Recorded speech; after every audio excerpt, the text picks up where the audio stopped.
So in times when we don't know what we're doing, where we feel like we'll be taking aligned action, and then all of a sudden we'll feel like it's not working out. Like my views are not going out. Like, is this really what I'm meant to do? Like, am I supposed to be putting my time and energy into this? But no, if you've been getting aligned action to do something and you feel good when you do it, you get a message or you feel like inspiration or a spark or calm after you've done it and fulfilled and proud of yourself for doing that, whatever you've created, then you're meant to do that. Just because you're not seeing results in the 3D world doesn't mean that it's not coming. And that's why this is the message of what we're meant to focus on is surrendering. Surrendering, that trusting, having faith that it's gonna come. That it's gonna come in. That you're meant to get all the blessings and abundance that is on its way to you. All you have to do is surrender. And that could be something that's blocking you as well from receiving that abundance because you're not letting go of a mindset of needing to control the situation. Just keep taking aligned action on what your intuition tells you. And it's not always working on your passion. It could be cleaning up your place. It could be cleaning up your place so that you feel clarity in your home. It could be buying something nice for yourself. It could be going to the store that has your favorite thing. It could be uh, dancing. It could be getting some sunlight. Like it'll be aligned action. Doesn't just have to do with your passion. It has to do with all areas of your life. Take the next step, and that's how we live in the present, by getting that thought that our intuition is telling us to do, and that makes us feel good, and that's for our highest good, right? Not those thoughts that tell you to engage in addiction and instant pleasures that are going to be damaging to you after. No, the pleasures that fill you up and make your soul feel rewarded after. So yeah, so that's one thing. And then also sacrifice. Like you're gonna have to make some sacrifices in order to get what you want, right? So it's like for me, my sacrifice was going into isolation and living on a budget and not spending outside of my means to ensure that I was able to live in the place that I am able to live in order to work on my passions. In order to do that, I had to sacrifice some things in order to gain other things, right? And also letting go of our ego. What is the ego? The ego is fear, self-doubt, insecurity, needing to know. Like these are all things that the ego is trying to stop us from hearing our intuition and taking aligned action. So that's what the universe wants you to know, is that let go of these things. Surrender, sacrifice, and let go of what's not serving you. And pay attention to what's your ego and what's you. And that's how you make your discernment stronger. Because sometimes, like I remember I was having an indecision of whether to go back to Toronto, where I'm from, or stay in Spain, where I'm now. And it was like for weeks I was going through this indecision because I felt like, okay, I'm making the right decision to go back. But it was like fear that was getting me to go back because I was scared of how I was going to keep doing this by myself, if it was worth it, if this was the place that I'm gonna, if the place I'm gonna meant to be. But what happened was I didn't rush. I waited for the clarity to come day by day. More and more clarity came, and I just surrendered to the universe. If I'm meant to get on that plane and go, then you're gonna make it so easy and so clear that I'm supposed to go. If I'm meant to stay, then you're gonna make it easy and so clear that I'm meant to stay. And it worked out that for now I'm meant to stay. I don't know what the future holds, but for now I'm meant to stay here. So now we have the Five of Pentacles. So the Five of Pentacles signifies financial hardship, isolation, and feeling left out or overlooked. It suggests a struggle to find stability, whether in finances, relationships, or other areas of life.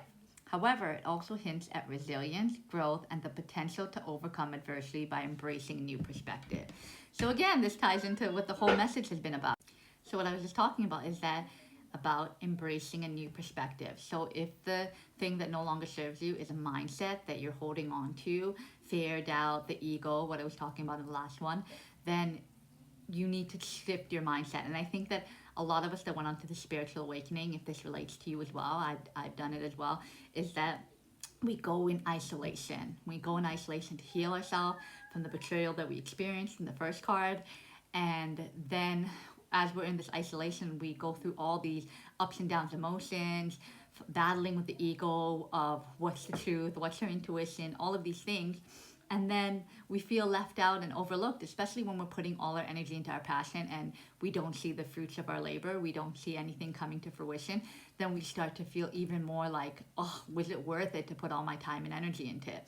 But it's always worth it to put your time and energy into something that fuels your passion, that makes you happy. It's not about the outcome, it's the process of what you learn about yourself, what you create. Everything is what the process, not about the views that are it's not about the views that make you worthy or not. It's doing the act of creating is what makes you worthy, the process and how you felt in that moment.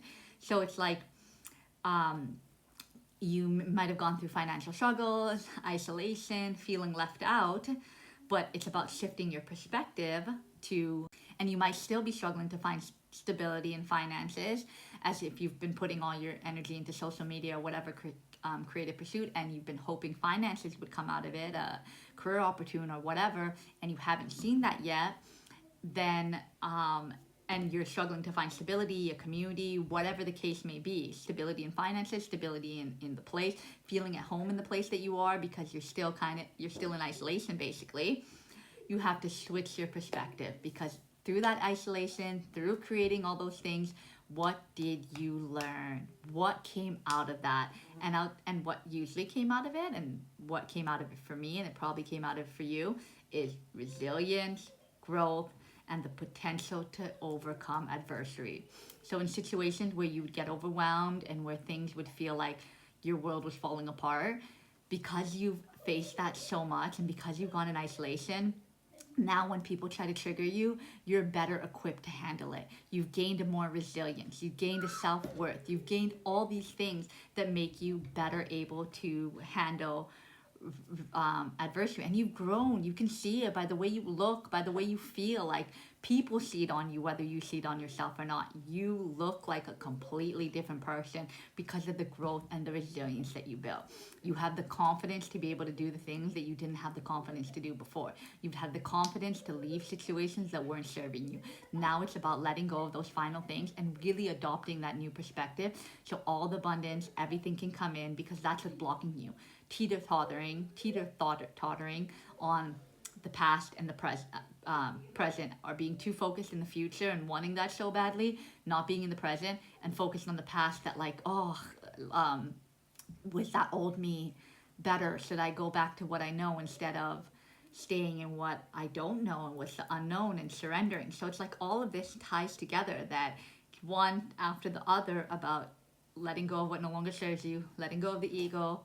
You've made a lot of sacrifices, and you're going to continue having to make these sacrifices, but stay on the path of surrendering and trusting that the sacrifices that you've made will pay off, and have paid off by your resilience, by your growth, by your mindset, by the way you look, by the way you feel. Like, everything has changed for you. Start acknowledging it. Start acknowledging, instead of looking at the few things that haven't changed, which you still need to let go of, but more so you let go of those things by embracing the new version that you've become. I love when the reading turns out like this, where it's like everything is connected to the next card. So the Five of Cups in Tarot is a time of regret, disappointment, and feeling of loss. Often associated with a perceived failure or focus on negative aspects of a situation. While there may be losses, the card also suggests the potential for growth and learning from these experiences. So I think that a lot of us, what's holding us back is the mindset of the teeter-tottering, what I just talked about, right? Seeing the things, like regretting the mistakes that we've made, regretting the mistakes that we made, what else did it say? And focusing on the disappointments and feelings of loss, all the things that we lost, even our identity, the old identity that we were holding on to, we lost that version of ourselves as well. So it's like, mourn that person, but look at the person that you've transformed into. You've gone from a caterpillar in a cocoon to a butterfly. Like, you've become that. Acknowledge that. And there may be situations that feel like a failure. Like, for me, my marriage not working out, I felt like a failure. I felt like, man, I was going to be the first one in my family to break that generational curse, and I did it. And that's what made me feel like a failure. I wanted to keep my family together.